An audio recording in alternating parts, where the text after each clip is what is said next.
Assalamualaikum warahmatullahi wabarakatuh. Saya Syifaulia Taila dari kelas 11 MIPA 5, siswa SMA N 1 Purwakarta.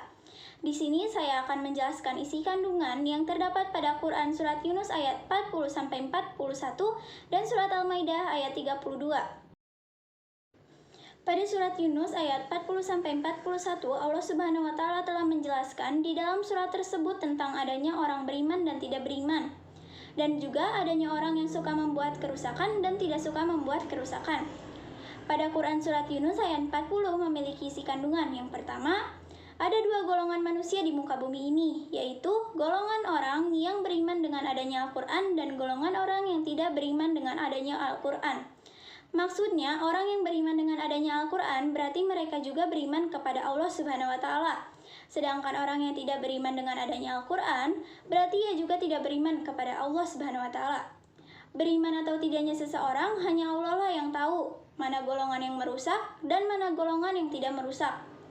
Orang yang merusak berarti orang yang tidak pernah melakukan apapun yang diperintahkan pada Al-Quran, baik perintah maupun larangan Allah Subhanahu wa Ta'ala.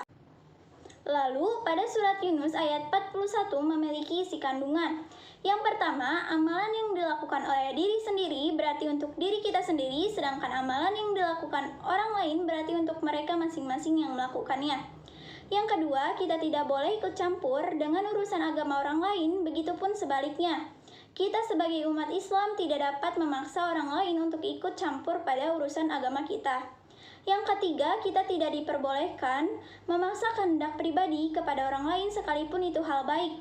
Dan yang terakhir, semua perbuatan, baik atau buruknya, pasti akan mendapatkan balasan.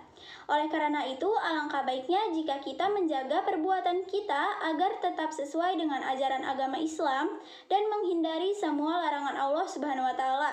Dengan begitu, kita akan dijauhkan dari apapun yang membuat murka. Selanjutnya, isi kandungan surat Al-Maidah ayat 32. Yang pertama, membunuh merupakan dosa besar. Membunuh satu orang tanpa alasan yang dibenarkan seakan-akan membunuh manusia seluruhnya. Yang kedua, memelihara nyawa manusia berpahala besar. Memelihara satu nyawa seakan-akan memelihara kehidupan manusia seluruhnya.